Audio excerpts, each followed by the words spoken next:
The most dangerous man in Chicago stood in his kitchen, shoulders hunched, voice breaking as he spoke words that would shatter everything.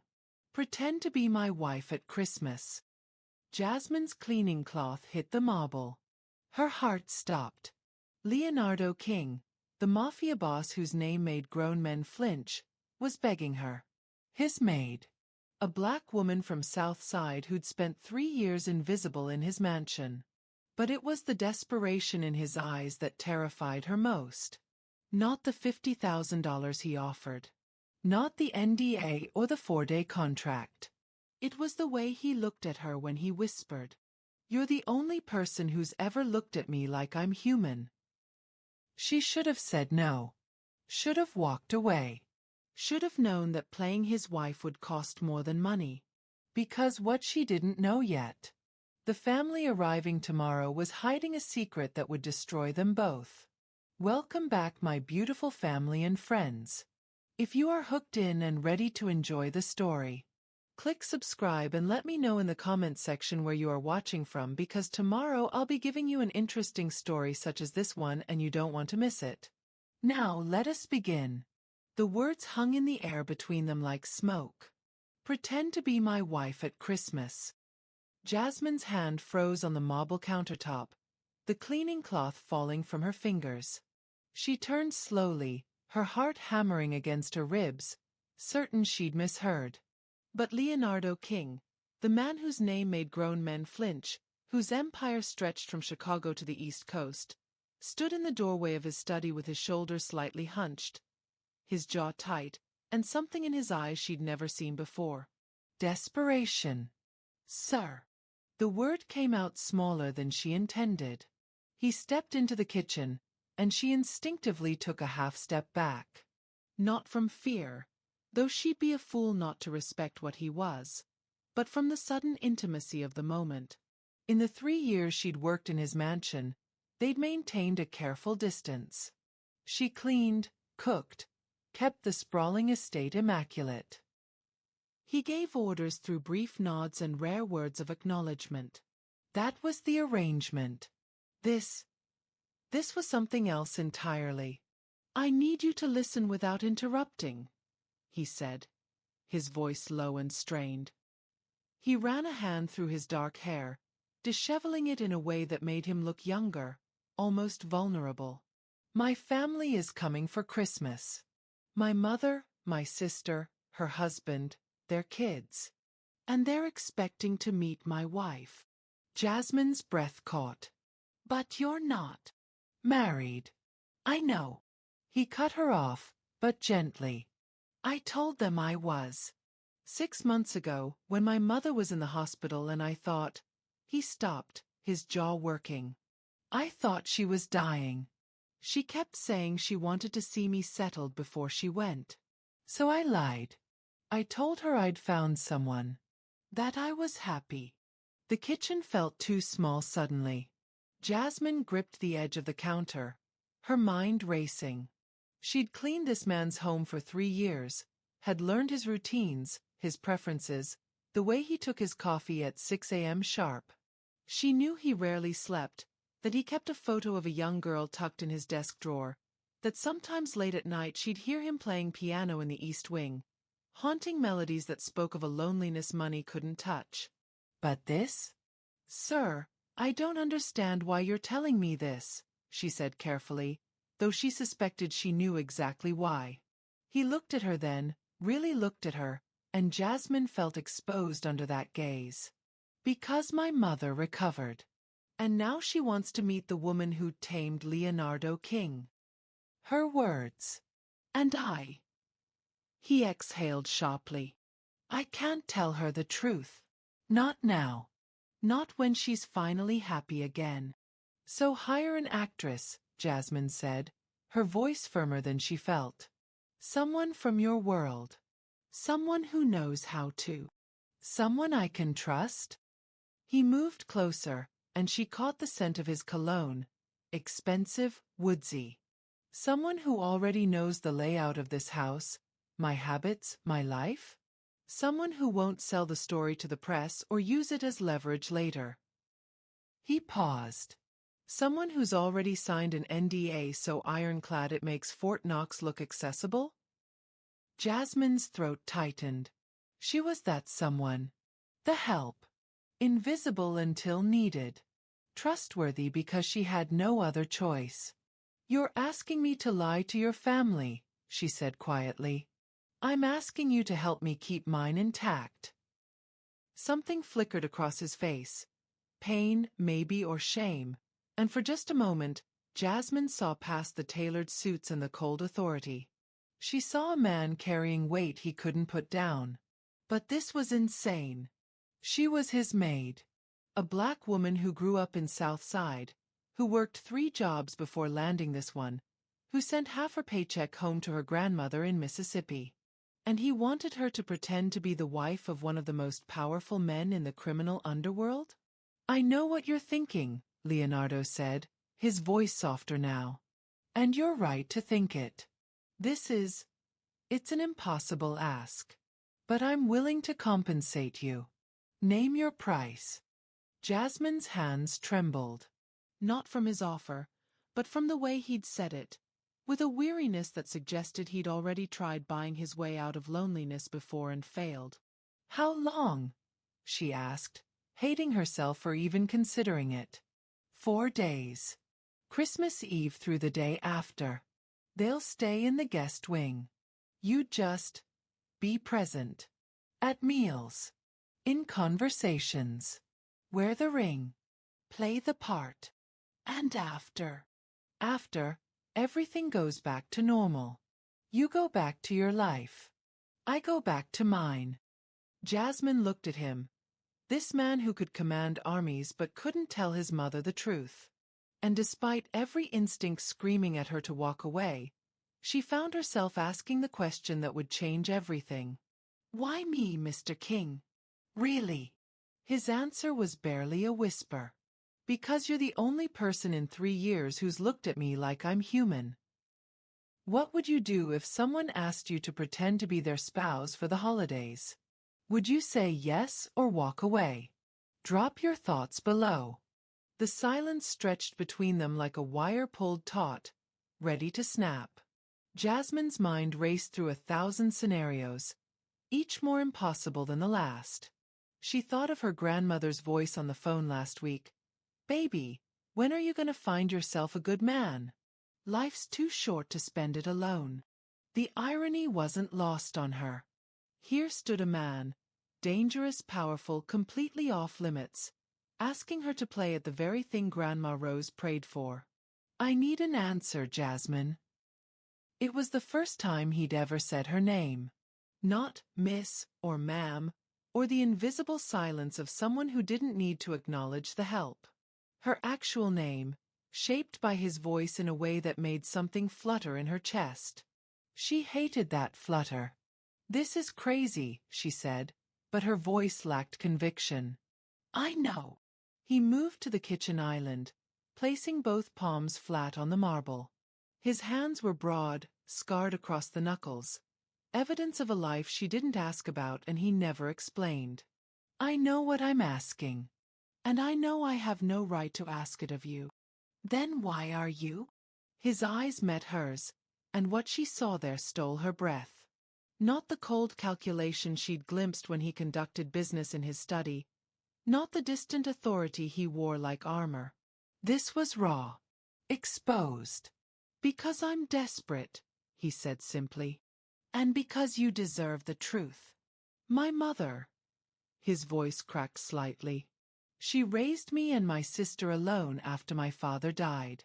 She worked herself to the bone to keep us fed, to keep us safe.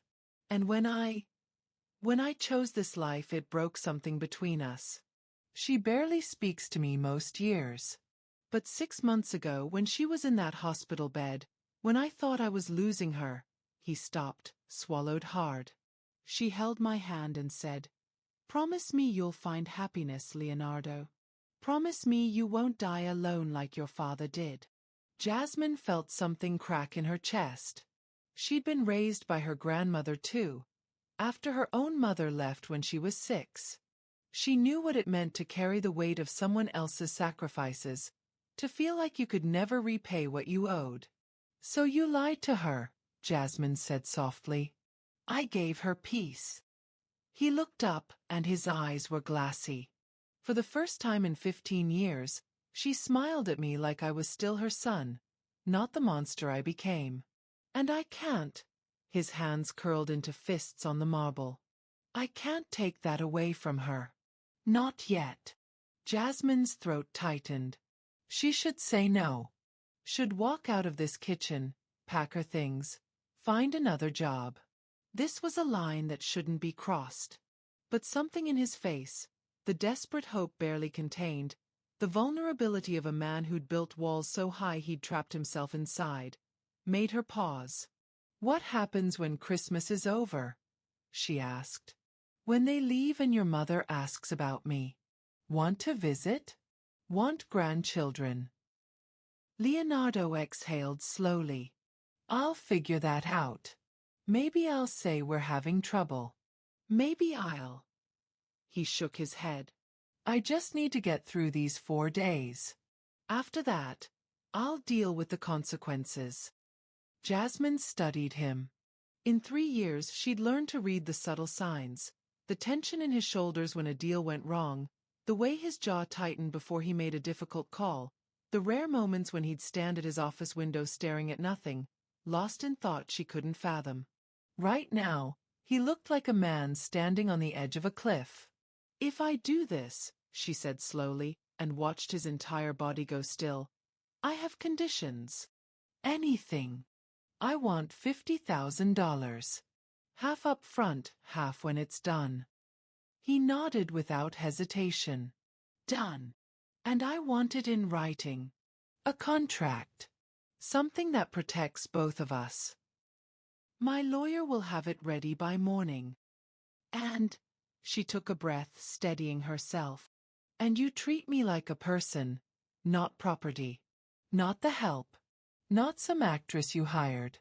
If I'm going to stand beside you and lie to your family, you're going to respect me while I do it. Something shifted in his expression.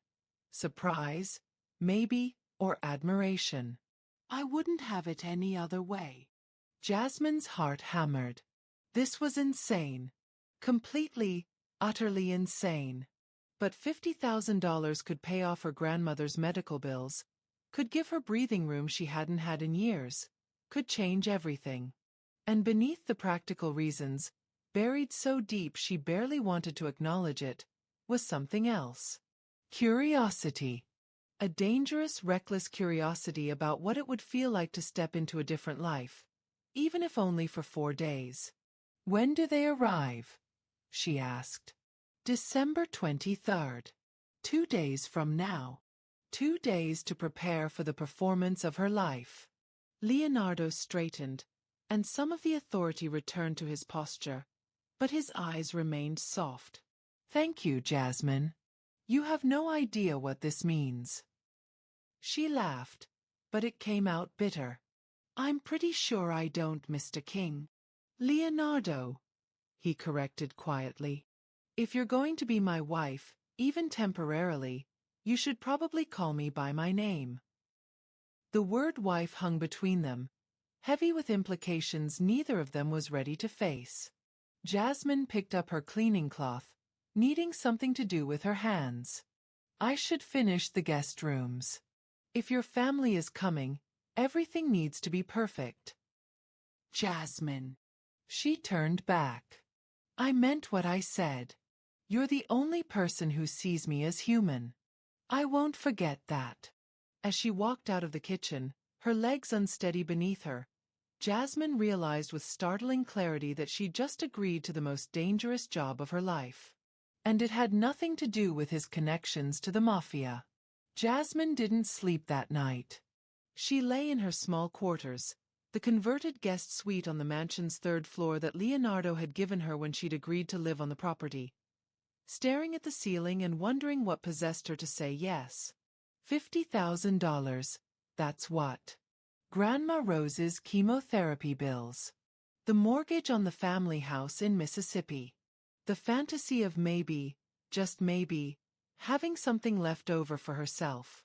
But as dawn broke through her curtains, painting everything in shades of doubt, the money felt less like salvation and more like a trap she'd walked into willingly. Her phone buzzed. A text from an unknown number. Contract ready for review. My lawyer will be there at 9 a.m. She typed and deleted 3 responses before settling on, fine. Professional. Distant. Exactly what this needed to be. At 8:47 a.m., Jasmine was in the kitchen mechanically preparing breakfast. Scrambled eggs, turkey bacon, fresh fruit, when Leonardo appeared in the doorway. He looked like he hadn't slept either. His shirt was wrinkled, his hair uncombed, shadows deep beneath his eyes. You don't have to do that, he said quietly. Cook, I mean. Not today. Jasmine kept her eyes on the eggs. It's my job. Jasmine. Mr. King. She turned to face him, spatula in hand like a weapon. Let's get something straight. Whatever we agreed to last night doesn't change what this is. You're my employer. I'm your employee. And for 4 days, I'll play a role. But right now, this morning, I'm still the maid. So let me do my job. Something flickered across his face. Hurt, maybe, or understanding. He nodded slowly. All right. But he didn't leave. He stood there, watching her with an intensity that made her hands unsteady. What? She finally snapped. I'm trying to figure out if you're going to run. I signed an NDA, remember? Pretty sure running would violate that. That's not what I meant. He stepped closer, and she caught the scent of his cologne mixed with something else. Exhaustion, maybe, or fear. I meant emotionally. I've seen that look before. You're building walls. Convincing yourself this is just business. Jasmine slammed the spatula down. Isn't it? You're paying me to pretend to be your wife. That's literally the definition of a business transaction. Then why do you look terrified? The question hit too close to home. She was terrified. Not of him, but of the moment last night when he'd said her name and something inside her had responded. The flutter. The curiosity. The dangerous thought that maybe, just for a second, she'd wanted him to see her as more than the help. I'm not terrified, she lied. I'm realistic. You're a... She stopped herself. Say it, he challenged. I'm a what? You're a criminal, she said flatly. You run an empire built on things I don't ask about because I don't want to know. You're dangerous. And I'm not stupid enough to forget that just because you had a vulnerable moment in front of me. Leonardo's jaw tightened. You're right. I am dangerous. And you're smart to remember that. He moved to the coffee maker, poured himself a cup with hands that shook slightly. But dangerous doesn't mean heartless. And it doesn't mean I'm going to hurt you. You don't know that. Yes, he said, turning to face her. I do. The conviction in his voice unsettled her more than any threat could have. The doorbell rang, shattering the tension. That'll be my lawyer, Leonardo said. Frank's good. He'll walk you through everything. Make sure you understand what you're agreeing to. Jasmine wiped her hands on her apron, her heart racing. And if I change my mind? Leonardo held her gaze. Then you change your mind. I won't force you into this, Jasmine. Despite what you think of me, I'm not that kind of man. Frank Castellano. Ironic given the name restrictions, but that's what the man's business card read. Was a short, efficient man in his 60s with kind eyes and a no-nonsense demeanor. He spread the contract across the dining room table while Jasmine sat across from him, hyper-aware of Leonardo standing by the window, giving them space but close enough to hear everything. This is comprehensive, Frank said, tapping the pages. You're agreeing to pose as Mr. King's wife for 4 days, December 23rd through the 26th. You'll receive $25,000 upon signing, $25,000 upon completion. You're prohibited from discussing the arrangement with anyone, ever. And, he paused, looking at Leonardo, you included the dignity clause? Every word, Leonardo said without turning around. Frank nodded approvingly. Mr. King has stipulated that you're to be treated with complete respect at all times. Any violation of that on his part voids the contract and you keep the full payment. He's also included provisions for your safety, legal protection, and, Frank's eyebrows rose. A bonus clause if you're subjected to any harassment from his family? Jasmine blinked. What? Leonardo finally turned. My Uncle Tony can be difficult. If he says anything inappropriate, you get an additional $10,000. You're paying me extra to tolerate your racist uncle? Jasmine couldn't keep the disbelief from her voice. I'm compensating you for emotional labor I should have mentioned last night, Leonardo corrected. My family isn't perfect. Some of them have outdated views. I won't subject you to that without acknowledging it. Frank cleared his throat. There's also a termination clause. Either party can end the arrangement at any time, for any reason. You'd keep whatever you've been paid up to that point. Jasmine read through the pages, her grandmother's voice echoing in her head. Baby, if something sounds too good to be true, it probably is. But this wasn't too good. It was complicated, messy, and potentially dangerous in ways that had nothing to do with money. It was the clause at the end that made her pen hover over the signature line. Both parties acknowledge this is a temporary arrangement with no expectation of emotional attachment or future obligation. She looked up at Leonardo, who was watching her with an expression she couldn't read. You really thought of everything, she said. I tried. Why does it feel like you're protecting yourself as much as you're protecting me? His smile was sad. Because I am. Jasmine signed her name, each letter feeling like a step off a cliff. Frank witnessed it, gathered the papers, and left with assurances that the first payment would be in her account within the hour. When the door closed behind him, Jasmine and Leonardo stood in the dining room, the weight of what they'd just done pressing down on them both. So, Jasmine said, her voice artificially bright, when do we start rehearsing? Now, Leonardo said. Because my mother just texted. They're arriving tonight instead of tomorrow. Jasmine's stomach dropped. Tonight. I'm sorry. She's excited. She wanted to. He ran a hand through his hair. We have 8 hours to make you into my wife. 8 hours to learn how to fake a lifetime. Jasmine laughed, but it came out slightly hysterical. This is insane. Yeah, Leonardo agreed. It really is. The next 8 hours were a crash course in Leonardo King's life. They started in his study, a room Jasmine had cleaned 100 times but never truly occupied. Now she sat in the leather chair across from his desk while he paced, rattling off details like a general briefing a soldier before battle. We met at a charity gala. November last year. You were working as an event coordinator. He glanced at her. That's close enough to the truth that you won't slip up. I was immediately drawn to you. You thought I was arrogant. That part's easy, Jasmine muttered. A ghost of a smile crossed his face. We kept running into each other. Coffee shops. The museum. I finally asked you to dinner at Cipriani's. You said no 3 times before you agreed.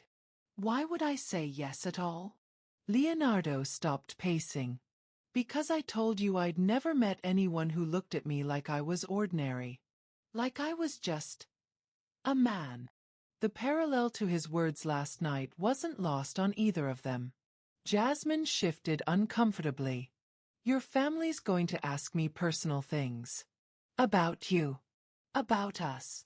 I know. He pulled a chair around, sat directly in front of her. Too close. Close enough that she could see the flecks of gold in his dark eyes. That's why we need to make this believable. My mother, Rosa, she's sharp. She'll know if we're faking. Then maybe you should have married someone for real instead of dragging me into this. The words came out harsher than she intended, but Leonardo didn't flinch. Maybe, he agreed quietly. But I didn't. I chose this. I chose you. You chose convenience. No. His voice was firm. I chose someone I could trust. Someone who already knows my worst parts and hasn't run. That's not convenient, Jasmine. That's faith. Her breath caught. Before she could respond, he reached into his desk drawer and pulled out a small velvet box. Give me your left hand. Jasmine's heart hammered. What? The ring. We need to make sure it fits. She extended her hand slowly, and Leonardo opened the box. Inside was a stunning diamond ring. Vintage, elegant, nothing like the ostentatious displays she'd seen in jewelry stores. It looked like something chosen with care. With meaning. This was my grandmother's, Leonardo said softly, lifting it from the box. She gave it to my mother, who gave it to me before he paused. Before she stopped approving of my choices. I've kept it all these years. Leonardo, I can't wear your grandmother's ring. That's the only one that makes sense. He took her hand, and his touch was surprisingly gentle. My mother knows this ring. If I give you anything else, she'll know it's fake. He slid it onto her finger, and it fit perfectly. As if it had been waiting for her all along. Jasmine stared at the diamond catching the light, feeling the weight of generations on her hand. What happens when I give this back? Let's get through Christmas first. But something in his voice suggested he hadn't thought that far ahead either. They spent the afternoon constructing their story. How he proposed, on the terrace at sunset, nervous for the first time in his life. Her favorite things about him. His unexpected kindness, the way he played piano when he thought no one was listening. His favorite things about her. Her strength, her laughter, the way she never let him get away with anything. The lies felt dangerous because they were threaded with truth.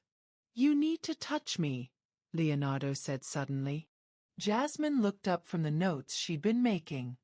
Excuse me. Married couples touch. Casually. A hand on the arm. Fingers brushing. We've been sitting here for 2 hours and we've maintained 3 feet of distance the entire time. My mother will notice. So what, you want to practice? Touching?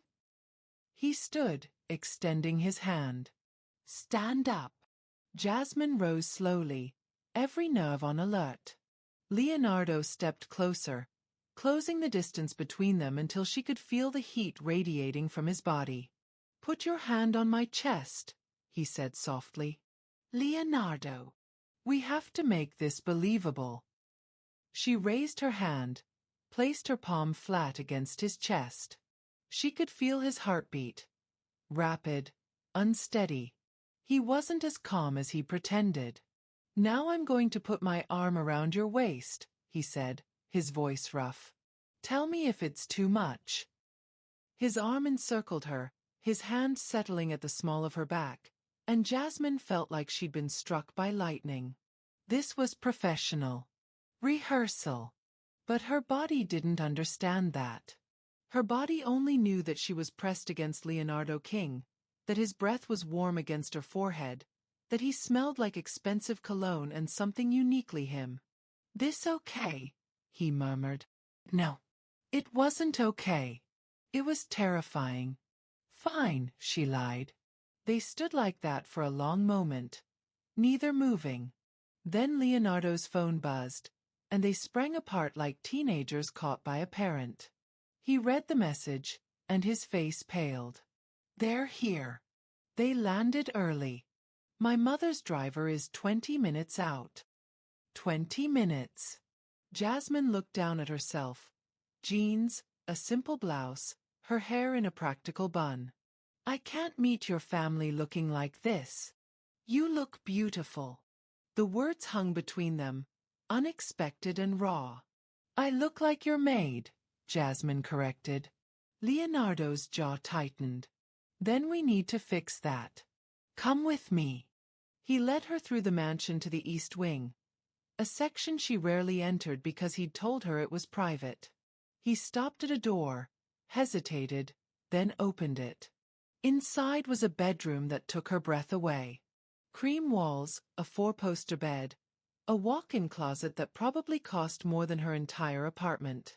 But what caught her attention was the woman's clothing scattered throughout. Designer dresses, shoes, accessories arranged with care. This was supposed to be for.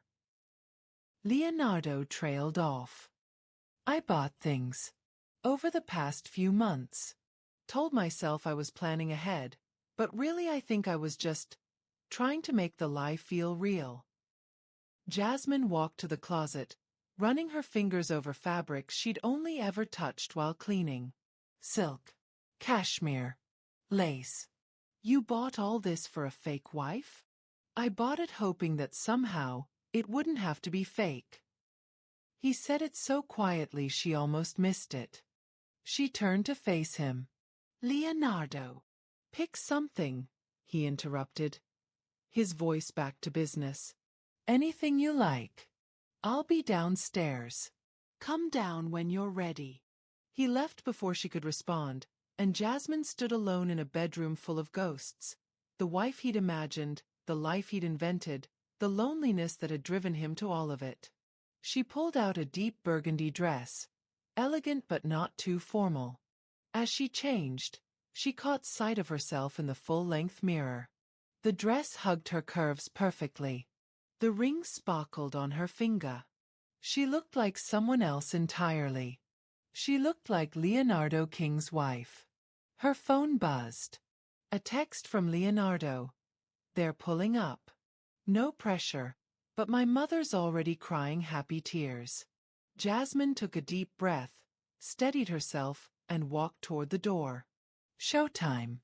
Have you ever had to pretend to be someone you're not? How far would you go for someone who needed your help? Tell us in the comments. Jasmine descended the grand staircase with her heart in her throat, each step feeling like a mile. Through the tall windows, she could see a black SUV pulling up the circular driveway. Leonardo stood at the front door, his posture rigid, hands clasped behind his back like a soldier awaiting inspection.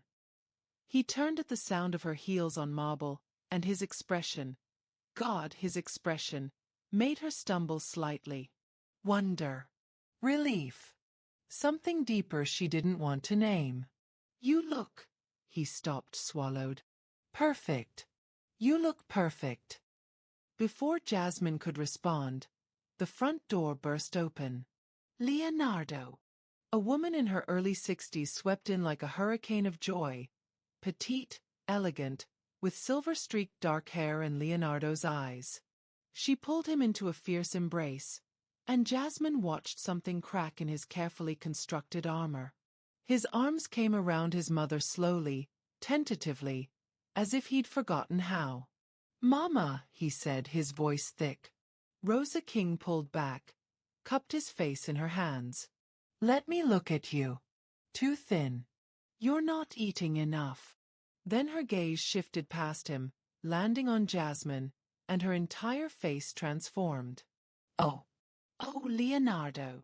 Jasmine forced herself to smile, to step forward with a confidence she didn't feel. Leonardo's arm came around her waist, familiar now after their practice, and she leaned into him, praying his mother couldn't hear her heartbeat. Mama, this is Jasmine, Leonardo said, and the tenderness in his voice when he said her name was almost too real. Jasmine, my mother, Rosa. Rosa moved forward, ignoring Jasmine's extended hand to pull her into an embrace instead. She smelled like lavender and vanilla, like comfort, and Jasmine felt an unexpected sting in her eyes. Her own mother had left too young for Jasmine to remember what her hugs felt like. "Finally," Rosa whispered against her ear. "Finally, my boy found someone worthy of him." The guilt was immediate and crushing. More family poured in. Leonardo's sister Gianna, a sharp-eyed woman in her 40s with a lawyer's assessing gaze. Her husband Paul, friendly and oblivious. Their two teenagers, bored and glued to their phones. And bringing up the rear, a barrel-chested man with Leonardo's nose and a scowl that could curdle milk. Uncle Tony. "So this is the girl who tamed the beast," Tony said, his eyes raking over Jasmine in a way that made her skin crawl. "Gotta say, Leonardo, didn't picture you with—" "Careful." Leonardo's voice dropped to something dangerous. His arm tightened around Jasmine. "Think very carefully about how you finish that sentence." The temperature in the foyer plummeted. Everyone froze. Tony raised his hands in mock surrender. "Just saying she's different than what I expected. That's all." "Different better," Rosa interjected smoothly, shooting Tony a warning look. "Come, Jasmine. Let the men handle the luggage. You and I need to talk." Before Jasmine could protest, Rosa had linked their arms and was guiding her toward the living room. Gianna followed, leaving the men behind. They settled into the plush seating, Rosa and Gianna flanking Jasmine like friendly interrogators. Through the window, Jasmine could see Leonardo and Paul unloading suitcases while Tony smoked a cigar, watching the house with narrowed eyes. "Tell me everything," Rosa said, clasping Jasmine's hands. "How did you meet my stubborn son? What made you fall in love with him?" The prepared answers lodged in Jasmine's throat. Up close, Rosa's joy was so genuine, so pure, that the lies felt like poison. "We met at a charity event," Jasmine began, following the script. "I was working as a coordinator, and he was probably scowling in a corner avoiding everyone," Gianna interrupted with a knowing smile. "Actually," Jasmine said, and found herself speaking truth instead of rehearsed fiction, "he was standing alone by the window, looking like he wanted to be anywhere else. And I thought he looked lonely. So I brought him a drink and asked if he was okay." Rosa's eyes glistened. "And what did he say?" Jasmine thought of Leonardo last night in the kitchen, confessing his desperation. He said he didn't remember the last time someone had asked him that. Like they meant it. The women went quiet. Gianna's sharp expression softened. "That sounds like my brother," she said quietly. "Always carrying everything alone." Rosa squeezed Jasmine's hands. "Did he tell you about Isabella?" The name hit Jasmine like a physical blow. The photo in Leonardo's desk drawer. The little girl she'd always wondered about but never asked. Jasmine floundered. "He's mentioned."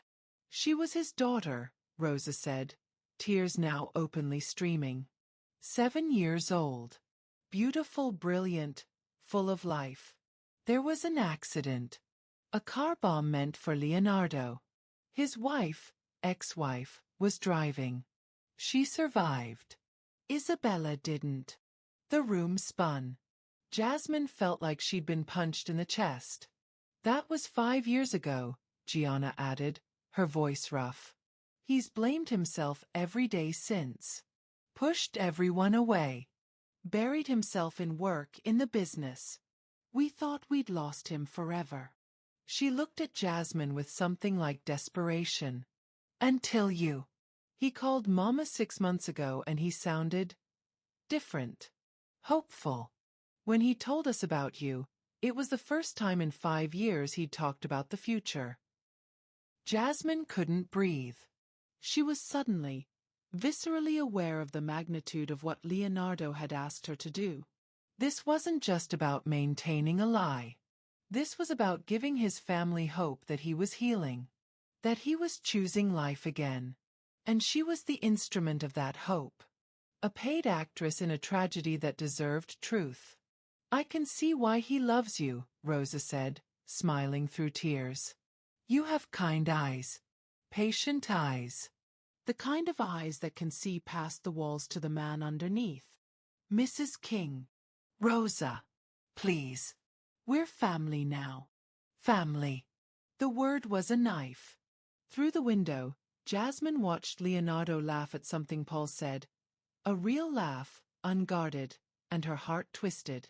She'd seen him every day for 3 years, but she'd never seen this version. Relaxed. Almost happy.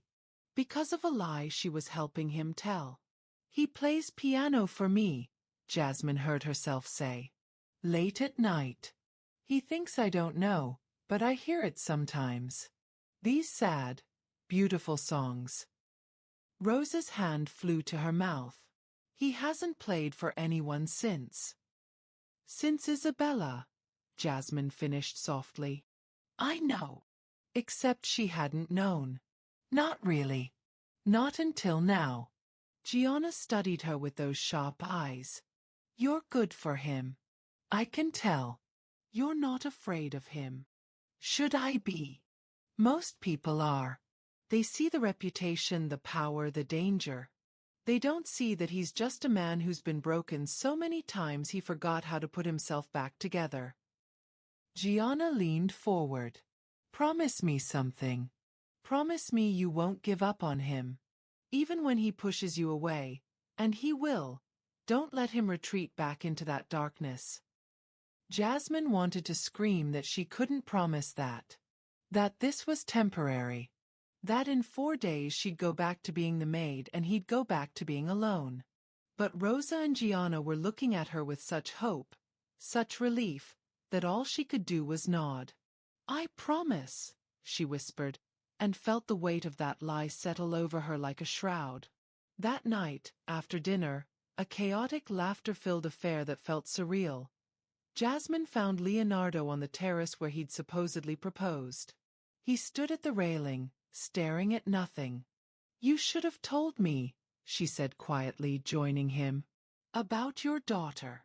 His shoulders tensed. It wasn't relevant to the arrangement. Wasn't relevant? Leonardo, your mother thinks I'm helping you heal from losing your child. Aren't you? He turned to face her, and his eyes were devastated. Isn't that exactly what this is? For days of pretending the grief doesn't own me anymore. Jasmine's anger deflated. They love you so much. They're so happy to see you smile again.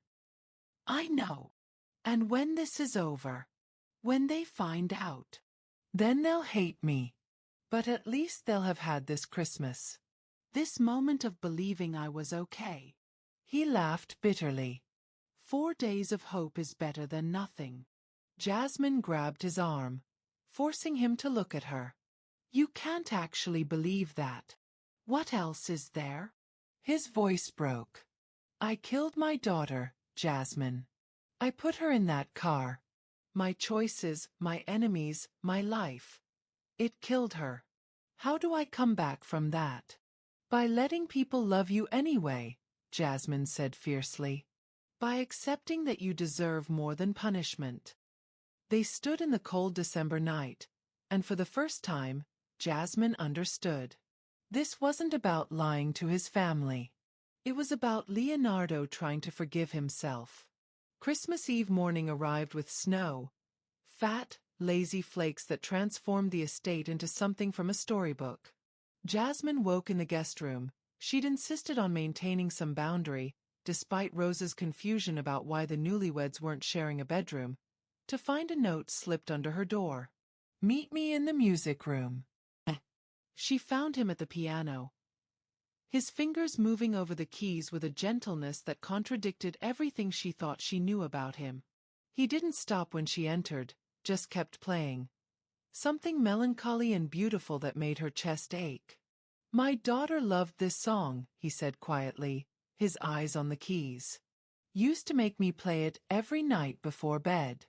After she died, I couldn't touch the piano for 2 years. Jasmine moved closer, drawn by the vulnerability in his voice. What changed? You did. His fingers stilled. About a year after you started working here, I heard you humming while you cleaned. This terrible, off-key version of What a Wonderful World. And I thought, he smiled sadly, I thought that if someone could still find the world wonderful after everything, maybe there was hope. Leonardo, sit with me. It wasn't a command. It was a request. A tentative reaching out from someone who'd forgotten how. Jasmine sat beside him on the bench, their shoulders touching. He started playing again, something lighter this time, almost playful. Teach me, she said impulsively. He looked at her in surprise. You want to learn? I want to understand what you hear, what you feel when you play. Something shifted in his expression. Walls crumbling in real time. He took her right hand, positioned her fingers on the keys. These 3 notes. Press them together. She did, and a chord rang out, surprisingly beautiful. Now these. He guided her left hand. When she pressed down, the harmony made her breath catch. That's beautiful. That's you, he said softly. That's how you sound to me. Unexpected harmony in chaos. Their eyes met, and the air between them changed, charged with something neither of them had permission to feel. The door burst open. There you are, Rosa exclaimed, and they sprang apart. We're decorating the tree. Both of you come. This is Jasmine's first Christmas with the family. We need to make it special. The next few hours were chaotic in the best way. The mansion's living room transformed into a festive wonderland as Gianna directed everyone like a general. Paul got tangled in lights, and the teenagers actually put down their phones to argue about ornament placement. Jasmine found herself swept up in the joy of it, hanging decorations, laughing at Tony's terrible jokes. He was less awful when he wasn't being overtly racist, sipping hot chocolate Rosa had made from scratch. Higher, Jasmine, Rosa called as she tried to place a star on an upper branch. Let Leonardo help you. Before she could protest, Leonardo's hands were on her waist, lifting her effortlessly. She placed the star, and when he set her down, his hands lingered for just a moment too long. You two are disgustingly cute, Gianna observed with a grin. I keep waiting for Leonardo to scowl at someone, but he's been smiling all day. It's unsettling. Maybe I'm just happy, Leonardo said, and the way he looked at Jasmine when he said it made her heart stutter. Later, while Rosa and Gianna were in the kitchen preparing Christmas Eve dinner, Jasmine found herself alone with Paul, who was attempting to fix a string of lights. Can I ask you something? He said, not looking up from his work. Sure. Does he treat you well? Leonardo, I mean. I know the family business isn't exactly conventional, and I know what power can do to a man. Jasmine thought of Leonardo paying her to be here, but also of the way he'd asked if touching her was okay, the dignity clause in the contract, the reverence with which he'd placed his grandmother's ring on her finger. He treats me like I matter, she said honestly. Like I'm not invisible. Paul nodded, satisfied. Good. Because Gianna was worried. She said Leonardo's had women interested in him for his money, his power, his status. But never someone who just saw him. She thinks you're different. Because I am, Jasmine thought. I'm the hired help who fell into the strangest job of her life. But out loud she said, he's easy to see once you look past the armor. That evening, after a dinner that lasted hours, full of stories and laughter and Rosa's incredible cooking, the family gathered in the living room. Tony had fallen asleep in an armchair, the teenagers had retreated to their rooms, and Paul was helping Gianna clean up despite her protests. Rosa sat beside Jasmine on the sofa, Leonardo on her other side, his arm draped casually across her shoulders, a gesture that had become almost natural over the past day. I want to thank you, Rosa said quietly, taking Jasmine's hand. For loving my son. For giving him a reason to smile again. The guilt was crushing. Rosa. I know he's not easy. I know his life is complicated.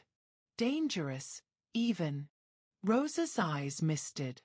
After we lost Isabella, I thought we'd lost him too.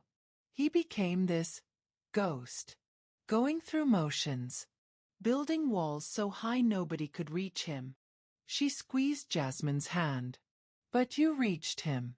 You brought him back to us. Jasmine felt Leonardo tense beside her, felt his arm tighten around her shoulders. He brought himself back, Jasmine said softly. He just needed a reason. You're that reason. Rosa kissed her cheek. Welcome to the family, sweetheart. Truly. After Rosa went to bed, Jasmine and Leonardo remained on the sofa, the room lit only by the Christmas tree lights. The silence between them was heavy with unspoken things. I'm sorry, Leonardo said finally. I didn't know that it would be so real. Jasmine finished. Yeah, me neither. You were amazing today. With my family. The way you laughed with Gianna, listened to my mother's stories, even tolerated Tony's nonsense. He turned to look at her. It didn't feel like acting. Maybe it wasn't, Jasmine admitted, her voice barely above a whisper. Maybe that's the problem. Leonardo's hand found hers, their fingers intertwining. Would it be so terrible? If it wasn't all pretend? Yes, Jasmine said, but her heart wasn't in it. Because in 2 days, this ends. Your family leaves. The contract expires. We go back to who we really are. And who are we really, Jasmine? She looked at him, this complicated, broken, surprisingly tender man who'd asked her to fake love him and somehow made it feel real in the process. I don't know any more, she confessed. Leonardo lifted their joined hands, pressed his lips to her knuckles, a gesture so gentle it made her eyes sting. Neither do I. But I know I haven't felt this alive in 5 years. And I know that terrifies me. Me too. They sat like that for a long time, two people caught in a lie that was becoming something else entirely. Something neither of them knew how to name. Something that felt dangerously like truth. Outside, snow continued to fall, blanketing the world in white. And inside, by the glow of Christmas lights, two hearts that had spent years protecting themselves began, cautiously, impossibly, to open. Christmas morning began with the kind of joy that felt fragile, like something too beautiful to last. Jasmine woke to Leonardo knocking softly on her door. They're waiting downstairs, he said through the wood. Mama won't let anyone open presents until you're there. She dressed quickly, a soft cream sweater and jeans, and descended to find the family gathered around the tree. Rosa was practically vibrating with excitement. Gianna was documenting everything on her phone, and even Tony looked marginally pleasant. Finally! Rosa exclaimed. Leonardo, sit with your wife. Jasmine, this one's for you. The small wrapped box made Jasmine's stomach clench. She hadn't expected gifts. This wasn't real. But Rosa's expectant face left no room for protest. Inside was a delicate gold bracelet with a small charm. A piano key. Leonardo told me how you two bonded over music, Rosa said warmly. I thought it was perfect. Jasmine's throat closed. She looked at Leonardo, who was watching her with an expression that held apology and something deeper, a longing that mirrored her own growing confusion. It's beautiful, Jasmine managed. Thank you. The morning continued in a blur of gift exchanges and laughter. Leonardo gave his mother a necklace that made her cry. Gianna received concert tickets she'd been wanting. Even Tony seemed touched by his gifts. And then Leonardo handed Jasmine a flat package. This isn't part of the contract, he said quietly, so only she could hear. This is just from me. Inside was a first-edition copy of Their Eyes Were Watching God, Jasmine's favorite book, one she'd mentioned once in passing while cleaning his study 2 years ago. "You remembered," she whispered. "I remember everything about you." The words hung between them, dangerous and true, and Jasmine felt something crack inside her chest. The careful distance she'd been maintaining, the protective wall she'd built. This wasn't acting anymore. This was real. And it was terrifying. The explosion came after lunch.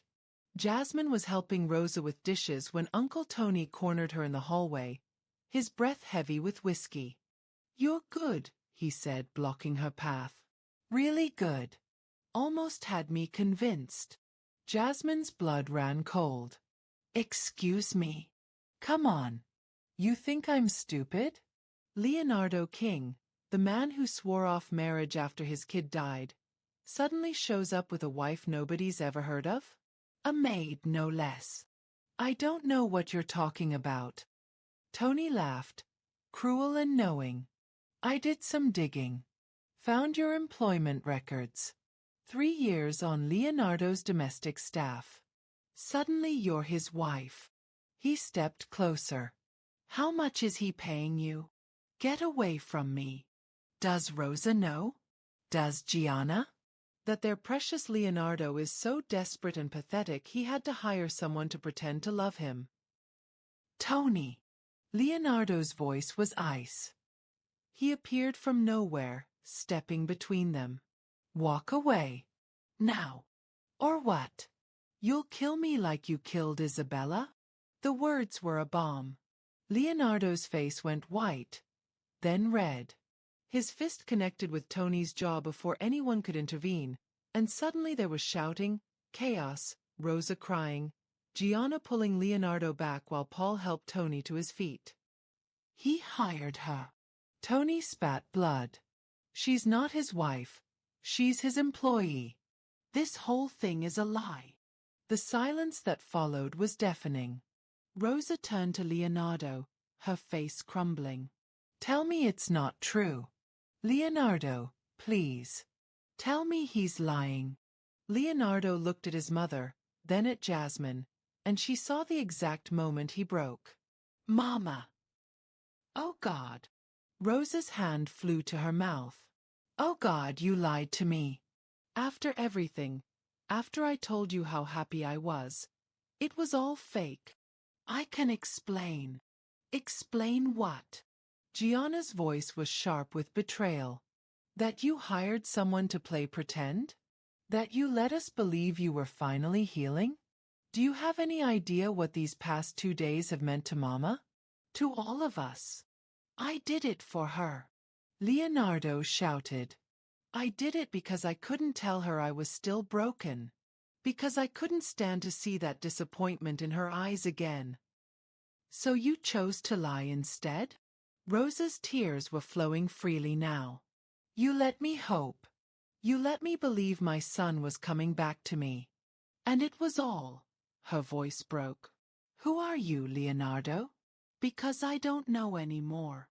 She turned and walked away, Gianna following after one last devastating look at her brother. The room emptied until only Leonardo and Jasmine remained, the wreckage of their carefully constructed lie scattered around them. "I should go," Jasmine said, her voice hollow. "Pack my things." "Jasmine. This was always going to happen. We both knew it." She couldn't look at him. "I'm sorry. I'm sorry I wasn't enough to make it believable." "That's not. You were perfect. You are perfect. This isn't your fault." "Isn't it? I took your money. I played my part. I helped you lie to people who love you." She finally met his eyes. "What does that make me?" "Human," Leonardo said desperately. "It makes you human." "Jasmine, please. I need to go." She walked away, leaving him standing alone in the wreckage, and something in her chest felt like it was tearing in two.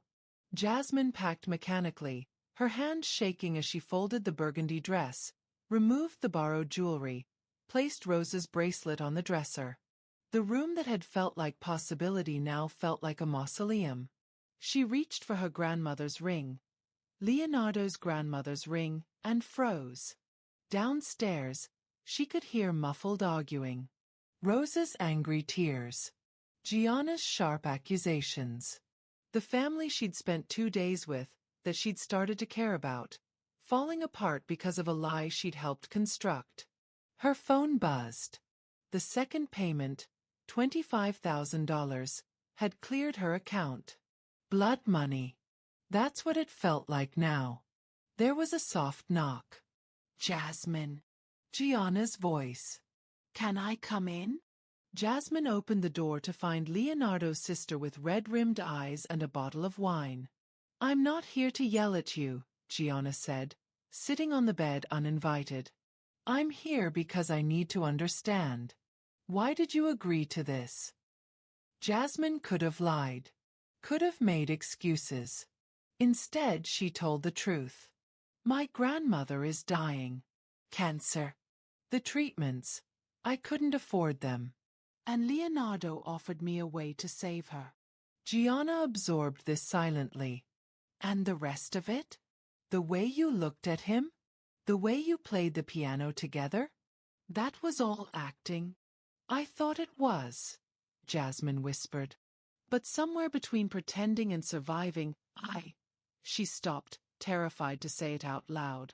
You fell for him, Gianna finished. I knew it. I told Paul, there's no way someone fakes the kind of tenderness you showed my brother. It doesn't matter now, doesn't it? Gianna leaned forward. Jasmine, my brother has been dead inside for 5 years. I've watched him become a ghost, punishing himself for something that wasn't his fault.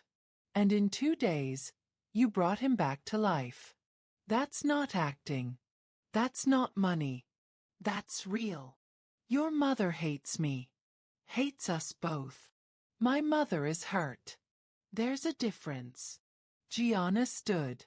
She's downstairs right now, crying because she thought she'd gotten her son back. But here's what Tony doesn't understand, what Mama doesn't see yet. Leonardo has come back. Because of you.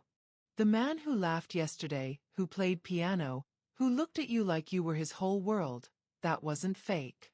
That was my brother remembering how to be human. Tears streamed down Jasmine's face. What am I supposed to do? That depends. Was this just a job to you? Or somewhere along the way, did you fall in love with that broken, stubborn man downstairs? Jasmine thought of Leonardo's gentle hands on the piano keys. His vulnerability in the kitchen that first night. The way he'd said her name like it was something precious. The weight of his grandmother's ring on her finger. A ring she still wore. I fell, she whispered. God help me, I fell. Gianna smiled through tears. Then stop running. Go fight for him. Jasmine found Leonardo on the terrace where it all began, or where their fictional story had supposedly begun.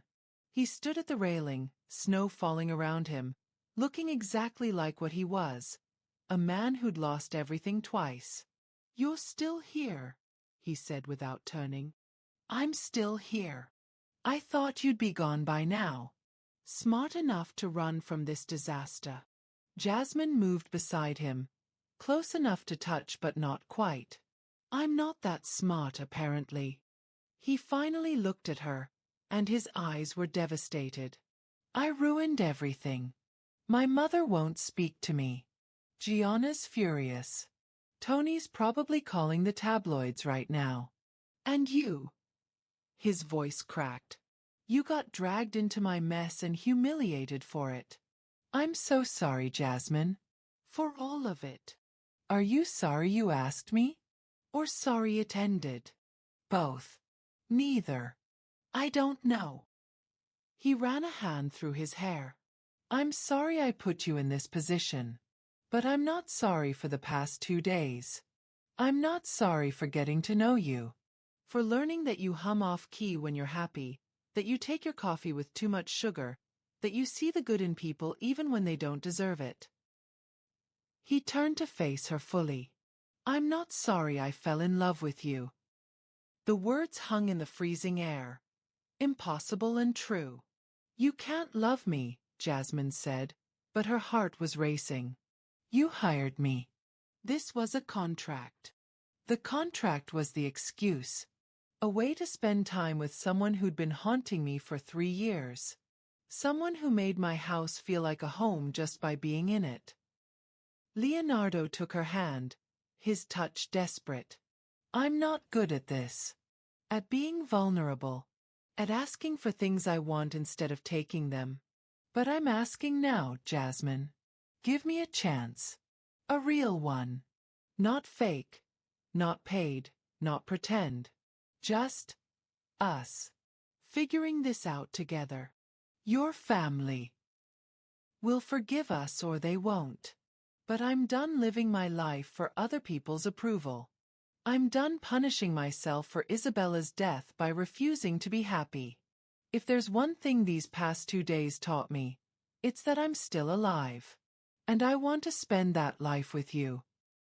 Jasmine's tears fell freely now. I'm terrified. Me too. I don't fit in your world. Then we'll build a new one.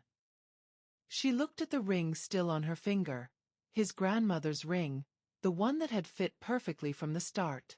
What if we fail? Then we fail together.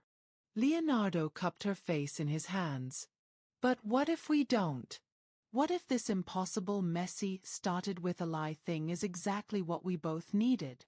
Behind them, the terrace door opened. Rosa stood there, wrapped in a shawl, her face unreadable. Gianna hovered behind her. Mama, Leonardo started, but Rosa held up a hand. I spent the past hour thinking about what Tony said. About the lie. About my disappointment. She stepped forward, her voice thick with emotion. And then Gianna reminded me of something. She said, Mama, does it matter how it started if where it ended up is real? Rosa looked at Jasmine. Did my son pay you to be here?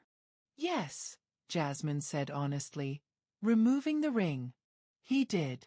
And I agreed because I needed the money. But Mrs. King, Rosa, somewhere between the contract and Christmas morning, something changed. I wasn't pretending anymore. I was just falling. For him. Rosa gestured to Leonardo. For all of you, Jasmine said, her voice breaking. For the family I never had. For the man I didn't expect. For the life I didn't think I deserved. Rosa took the ring from Jasmine's palm, studied it in the light, then did something unexpected. She placed it back on Jasmine's finger. This ring belonged to my mother, Rosa said quietly. She told me to give it to Leonardo when he found real love. Not convenient love. Not easy love. Real love, the kind that scares you because it matters. She squeezed Jasmine's hand. I think she'd be happy knowing it found its way to you. But I lied to you. My son lied to me. You. Rosa smiled through tears. You loved him anyway. That's not a lie. That's a miracle. Leonardo pulled Jasmine into his arms, and she felt his whole body shake with relief. Behind them, Gianna was crying, and even Paul had appeared, grinning like he'd known all along. So what happens now? Jasmine asked against Leonardo's chest. Now, he said, pulling back to look at her, we do this right. I take you on a real date. We figure out what this is without contracts or deadlines. We introduce you to my family as the woman I love, not the woman I hired. They already know I'm both. Then we let them see who you really are. Who we really are together. Rosa cleared her throat. And you come to dinner. Every Sunday. Both of you. No excuses. Even after everything? Leonardo asked, his voice small. Especially after everything. Rosa touched her son's face. You're not perfect, Leonardo. You made a terrible choice. But you made it because you love us. And you're brave enough to admit when you're wrong. That's all I've ever wanted. For you to be human again. Epilogue. 6 months later, Jasmine stood in Leonardo's study. Their study now, reviewing wedding plans. Real wedding plans. Too much? Leonardo asked, coming up behind her to wrap his arms around her waist. Your mother wants ice sculptures of us. Plural. Tell her no. You tell her no. She's your mother. He laughed, the sound easy and frequent now. She's become your biggest fan. She listens to you more than me. It was true. Rosa had taken Jasmine under her wing, teaching her family recipes, sharing stories, treating her like the daughter she'd always wanted. Gianna had become a fierce friend. Even Tony had apologized, grudgingly, but sincerely. And Leonardo? Leonardo had courted her properly. Dates and flowers and late-night conversations. Piano lessons and laughter and slow, careful trust. He'd introduced her to his legitimate business ventures, kept her away from the shadows, proved every day that he was choosing a different path. Are you happy? He asked against her neck. Jasmine turned in his arms, looked at this man who'd asked her to fake love him and then made it impossible not to love him for real. Terrifyingly happy, she admitted. Good. He kissed her softly. Because I plan to spend the rest of my life making sure it stays that way. Outside, snow began to fall, the first of another season. And inside, two people who'd started with a lie had built something true. A love unexpected, impossible, and absolutely real. Love can start in the most unexpected ways. Have you ever found something real in an unlikely place? What's your impossible love story? Share with us below. We'd love to hear how your story began. And if this story touched your heart, let us know what moment made you believe in Leonardo and Jasmine's love.